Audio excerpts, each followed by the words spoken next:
ആര്? പണ്ടോർക്കലം വെച്ചിരിക്കണ എന്റെ ക്ലാസ്സാടാ. സത്യത്തിൽ ഇയാള് പോലീസ് അതോ കുള്ളനാ കള്ളനാ? നീ നാട്ടിലൊക്കെ പോയൊന്ന് മിനിങ്ങിയിട്ടുണ്ടല്ലോടാ പരമശിവം. അത് സാറ് ഈ ഗ്ലാസ് വെച്ച് നോക്കിട്ട് തോന്നണതാ. പരോള് കഴിഞ്ഞു വന്നപ്പോ നീ എനിക്കെന്താ കൊണ്ടുവന്നേ? വെച്ചാലിണങ്ങാത്തൊരു കൂളിംഗ് ഗ്ലാസ് എത്തില്ലേ? ഇവനാ? ഇത് ദുബായിലുള്ള എന്റെ ഒരു ഫ്രണ്ട് തന്നതാ. ഫ്രണ്ടോ? ആ ഫ്രണ്ട് എന്ന് പറഞ്ഞ ക്ലോസ് ഫ്രണ്ട്. ആ കക്ഷിയെ കൊണ്ട് എന്റെ വലിയേട്ടന്റെ മോളെ കെട്ടിക്കാൻ പോവാ. ചെറുക്കന്റെ സ്വഭാവമൊക്കെ അന്വേഷിച്ചിട്ട് പോരെ കല്യാണം? ഇല്ല പരമശിവ, ഞാൻ ആരാ? പോലീസാ. അപ്പൊ ആ സംശയവും തീർന്നു. ചെക്കനെ കുറിച്ചുള്ള ഫുൾ ഡീറ്റെയിൽസ് എടുത്തു. അവന് 24 ക്യാരറ്റാ.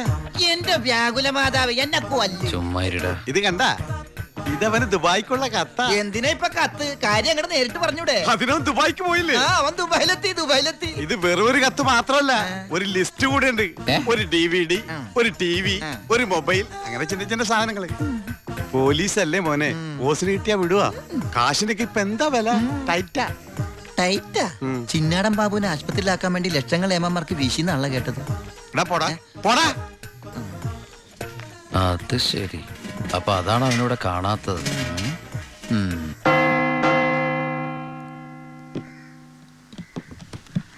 സാറേ. എന്താടാ? എന്താടാ? എനിക്കൊരു രഹസ്യം പറയാനുണ്ടായിരുന്നു. ഞാനിപ്പോ പരോളിന് നാട്ടിൽ പോയി. അതെ, വിജിലൻസ് ആൻഡ് ആന്റി കറപ്ഷൻ ഡിപ്പാർട്ട്മെന്റിലുള്ള എൻ്റെ ഒരു സുഹൃത്തിനെ ഞാൻ കണ്ടു. ആള് പറയാ ജയിലിൽ നടക്കുന്ന അഴിമതികളെ കുറിച്ച് അന്വേഷിക്കാനായിട്ട് അവര് രഹസ്യമായിട്ട് സ്ക്വാഡിനെ ഇവിടെ ഇറക്കിയിട്ടുണ്ടെന്ന്. ഇവിടെ?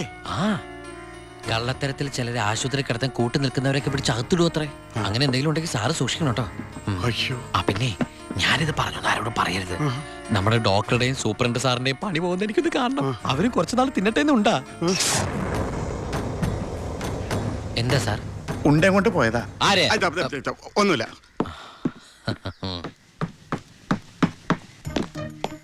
നീ 100 പേര് എണ്ണി തീരുന്നതിന് മുമ്പ് ചിന്നാടൻ ബാബു സെല്ലിലുണ്ടാവും. ചുമ്മാ എണ്ണടോ. 1 2 3. സത്യമാണോടൂ? അതെ സാർ.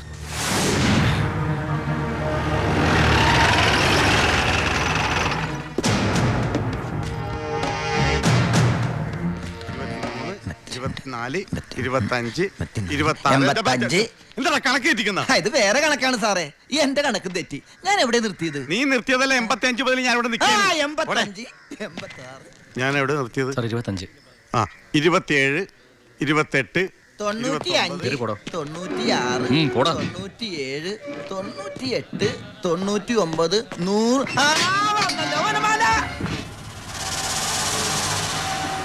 ഹായ്, എവിടെയായിരുന്നു? എവിടേക്ക് അന്വേഷിച്ചെന്നറിയാമോ? പത്രത്തിൽ കൊടുക്കാൻ പോയതാ. എന്താടാ? നീ സൂക്ഷിച്ചോ? ഓ എടാ ചിന്നടാ, വാളയാർ പരമശിവത്തിന് സെൻട്രൽ ജയിലിനുള്ളിൽ കാശറിയേണ്ട കാര്യമില്ല നിന്നിവിടെ തിരിച്ചെത്തിക്കാൻ. ബുദ്ധിമതി, വെറും ബുദ്ധി. നീയല്ലേ പറഞ്ഞത് എന്നെ ഇവിടെ ഇട്ട് കൊല്ലൂന്ന്? എന്നിട്ട് ഞാൻ പരോളിന് പോയി തിരിച്ചു വന്നപ്പോ നീ ആശുപത്രി പോയി കിടന്ന പിന്നെ എന്നെ ആര് കൊല്ലും? ഇവൻ എന്നെ മൂടോട്ടാക്കി അടങ്ങുള്ളൂ. മതി മതി, പോയി റെസ്റ്റ് എടുക്ക.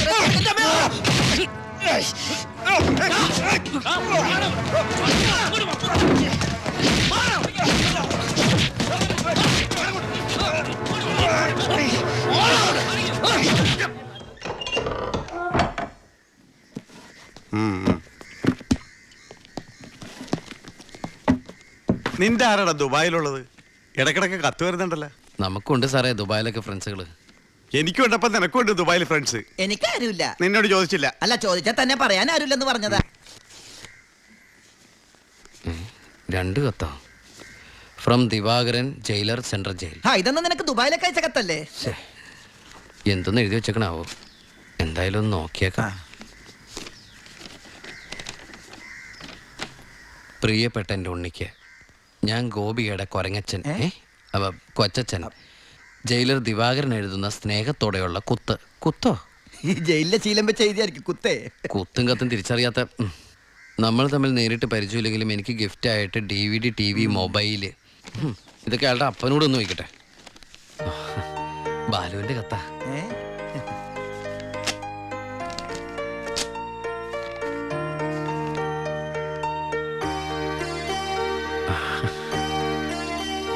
ബാലുവിന് SS സെലക്ഷൻ കിട്ടി. അവൻ ട്രെയിനിങ്ങിന് ചേർന്നു. ബെസ്റ്റ്. ആദ്യത്തെ പോസ്റ്റിംഗ് ഈ ജയിലിലും ആയിരിക്കണം. അയ്യോ, അങ്ങനെയൊക്കെ സംഭവിക്കൂ? പറയാൻ പറ്റില്ല. നിന്റെ ബെസ്റ്റ് ടൈം അല്ലേ, ചിലപ്പോ അങ്ങനെ സംഭവിച്ചേക്കാം. ചുമ്മാ ഇരടാ, മനുഷ്യനോട് പൈലോ ഒന്ന് ടെൻഷൻ അടിക്കുമ്പോൾ അവൻ്റെ ഒരു തമാശ. എന്നാ നീ ഒരു മറുപടി എഴുത്, നിന്റെ ശിക്ഷ കഴിഞ്ഞിട്ട് ജോലിക്ക് കയറിയാ മതി. എടാ മണ്ട, ഒരു കത്ത് ഞാൻ എഴുതിയാലും വീട്ടിൽ നിന്ന് എഴുതിയാലും കയ്യിലെത്താൻ ഒരു മാസം എടുക്കും. ദുബായിലുള്ള എന്റെ ഫ്രണ്ട് കാസമിന്റെ പണിയാ കത്തുകൾ അങ്ങോട്ടും ഇങ്ങോട്ടും കൈമാറി അയച്ചോണ്ടിരിക്കുന്നത്. ഇത് ഞാൻ എഴുതിയ കത്താണല്ലോ. ചേട്ടാ, ഈ കത്ത് എങ്ങനെ ഇവിടെ വന്ന്? സാർ ആരും നോക്കണത്? ഇത് കണ്ട, ഞാനിത് ദുബായിക്ക് എഴുതിയ കത്ത. ഇതെങ്ങനെ ഇവിടെ വന്നു? ഇനി ആ പോകുന്ന വിമാനത്തിൽ നിന്നെങ്ങാനും വിടതായിരിക്കോ? ആ വിമാനത്തിന് ഓട്ടയുണ്ടോ? അങ്ങനെയാണെങ്കിൽ ഇത് ആര് പൊട്ടിച്ചോ? അല്ല, ഈ പൈലറ്റുമാര് വെറുതെ ഇരിക്കുമ്പോ എങ്ങനെ വായിച്ചു? റെസ്പോൺസിബിലിറ്റി ഇല്ലാത്ത തെണ്ടികൾ, അന്യരുടെ കത്ത് വായിക്കുന്ന പട്ടികൾ. അല്ല, അനാവശ്യമായിട്ട് എന്തെങ്കിലും കത്തിൽ എഴുതിയിരുന്നു? എല്ലാ ആവശ്യമുള്ള സാധനങ്ങളാ. DVD, TV, mobile. ഇതിപ്പോ എന്റെ കൈ കിട്ടിയ ഇല്ലെങ്കിലോ? ഞാൻ ഈ സാധനങ്ങൾ പ്രതീക്ഷിച്ചിരിക്കില്ലേ? ഏതായാലും ഞാൻ ഇതൊന്നും കൂടി പോസ്റ്റ് ചെയ്യാൻ പോയത്. പൈലറ്റ് പുറത്ത് എഴുതിക്കോ. അതെന്തിനാ? ഇല്ലെങ്കിൽ ഇനിയും പൊട്ടിച്ച് വായിച്ചാലോ? എഴുതി പോസ്റ്റ് ചെയ്യാം. ഈശ്വര, ഒരു മാസം കൂടി കഴിയുമ്പോ ഈ കത്ത് തന്നെ ഞാൻ ഒന്നുകൂടി വായിക്കേണ്ടി വരുമല്ലോ.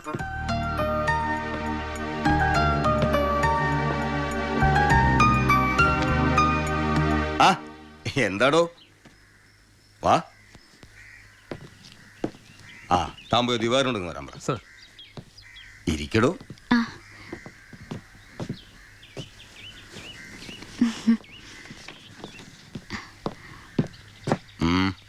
സർ, സി ബ്ലോക്കിൽ ചിന്നാടനും പരമശനും തമ്മിൽ വീണ്ടും തല്ലുണ്ടായി. അവൻ പല തവണയായി ചിന്നാടന്റെ മെക്കിട്ട് കയറണം. താൻ പോയി തൂക്കിയെടുത്തോളൂ ആടോ ആ പരമശിവത്തെ. നിനക്ക് എന്തിന്റെ സൂക്കേടാണ്? മറ്റുള്ളവരോട് മര്യാദയ്ക്ക് പെരുമാറുന്ന നിനക്ക് ഇവനോട് മാത്രം എന്താ ഇത്ര വലിയ സൂക്കേട്? സൂപ്രണ്ടിന്റെ കൈ കിട്ടിയാലുണ്ടല്ലോ പിന്നെ എനിക്കൊന്നും ചെയ്യാൻ പറ്റില്ല. അവനാണെങ്കിൽ സൂപ്രണ്ടിന്റെ ആളും. സാറാരാളാ? ഞാൻ വതളങ്ങിയ അങ്ങോട്ടും ഇങ്ങോട്ടും അറിയും. എന്താന്ന്? എനിക്കും ജീവിക്കണ്ടോ? അച്ഛന്റെ അസുഖം എങ്ങനെയുണ്ട്? പ്രഷർ പെട്ടെന്നൊന്ന് കൂടി കുഴഞ്ഞു വീണു. ഉടനെ ഇങ്ങോട്ട് കൊണ്ടുവന്നു. ഇവിടെ ഇപ്പോ മെഡിക്കൽ കോളേജിൽ അഡ്മിറ്റ് ചെയ്തിരിക്കുക. അതുകൊണ്ട് നേരിട്ട് പറയാൻ വന്നതാ. ഓ, ഇങ്ങോട്ട് കൊണ്ടുപോടോ. ചെല്ലറങ്ങട്.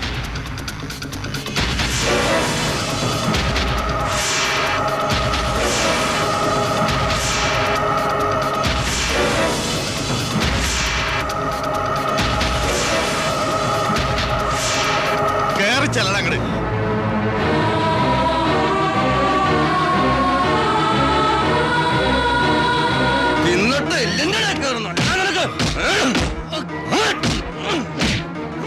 മോളെ, നീ പോലും വാ.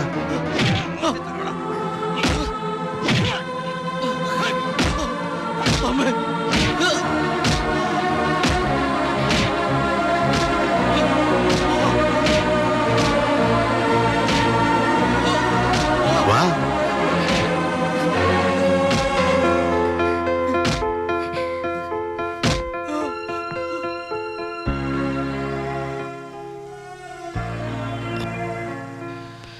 ഇടി കൊണ്ടതിനേക്കാൾ വേദന അവളെ കണ്ടപ്പോഴായിരുന്നു.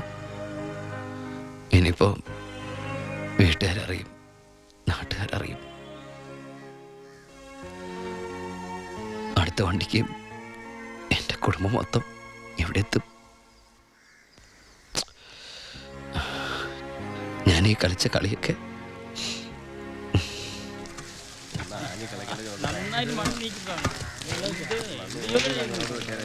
പരമശിവം, നിനക്കൊരു വിസിറ്റർ ഉണ്ട്. വാ. ഈശ്വര, അമ്മയായിരിക്കും.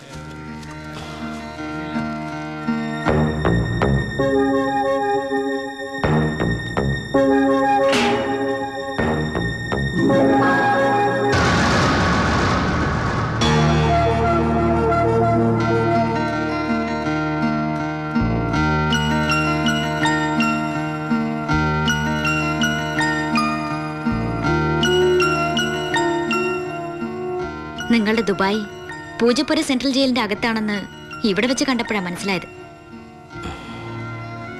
താൻ എന്താ എൻ്റെ അടുത്ത് പറഞ്ഞത്? അന്ധയായ പെൺകുട്ടി തനിക്ക് വേണ്ടി കണ്ണിൽ എണ്ണ ഒഴിച്ച് കാത്തിരിക്കുകയാണെന്ന്. അതും ക്രിസ്ത്യാനി ഷേക്കിന്റെ വീട്ടില്, അല്ലേ? അച്ഛനും കൊച്ചച്ഛനും അറിയാതെ ഞാൻ ഇവിടെ വന്നത് നിങ്ങൾ കണ്ട് രണ്ട് വർത്താനം പറയാനാ. പാവ അമ്മ മൂത്ത മോനെ കുറിച്ച് പറയുമ്പോ 1000 നാവ. ഒരു കുടുംബം മുഴുവൻ അവിടെ നിങ്ങളെ സ്നേഹിച്ചു കൊല്ലുക. എന്നിട്ട് ഇനി അവരെ ചതിക്കാൻ ഞാൻ സമ്മതിക്കില്ല. എല്ലാവരും അറിയണം. ഞാൻ അറിയിക്കും. അറിയിച്ചോളൂ. കുട്ടി പറഞ്ഞത് ശരിയാ. ഞാൻ എല്ലാവരും പറഞ്ഞു പറ്റിക്കുക, മനഃപൂർവ്വ. പിന്നെ ഞാൻ എന്താ പറയേണ്ടത്? ജയിലിൽ കിടക്കണമെന്നോ? സത്യം പറഞ്ഞ അവരുടെയൊക്കെ സന്തോഷം നശിപ്പിക്കണമായിരുന്നു ഞാൻ. വിശ്വസിക്കാമെങ്കിൽ വിശ്വസിക്കും. ഈ കൈകൊണ്ട് ഞാൻ ആരും കൊന്നിട്ടില്ല. പക്ഷെ കൊലപാതകം എന്ന പേരില് ഞാൻ ഈ ജയിലിൽ കിടക്കുന്ന എന്റെ കൂലിയാ മാസം മാസം എന്റെ വീട്ടിലെത്തുന്നത്. അതുകൊണ്ട് അവരൊക്കെ അവിടെ ജീവിതത്തിൽ ഈ നിമിഷം വരെ എന്റെ ഭാവിയെക്കുറിച്ച് ഞാൻ ചിന്തിച്ചിട്ടില്ല. താനിപ്പോ പറഞ്ഞില്ലേ എല്ലാരും ഞാൻ ചതിച്ചെന്ന്. പരോളിനിറങ്ങി എനിക്ക് വേണമെങ്കിൽ തന്നെ കല്യാണം കഴിക്കായിരുന്നു. അതിനുശേഷമാണ് താൻ എന്നെ ഇവിടെ വെച്ച് കാണുന്നെങ്കിലോ? ഞാനൊരു ക്രൂരനും കൊലപാതകമായിട്ട് തനിക്ക് തോന്നുന്നുണ്ടെങ്കിൽ പറയാം, എല്ലാം പറയാം, എല്ലാരോടും പറയാം. ഒരു കള്ളക്കഥയുണ്ടാക്കി തന്നെ ഞാൻ വിശ്വസിപ്പിക്കാൻ ശ്രമിച്ചത് തന്നോടുള്ള ഇഷ്ടക്കുറവുണ്ടല്ല, നിന്നെ എനിക്ക് ഒരുപാട് ഇഷ്ടമായതുകൊണ്ടാ.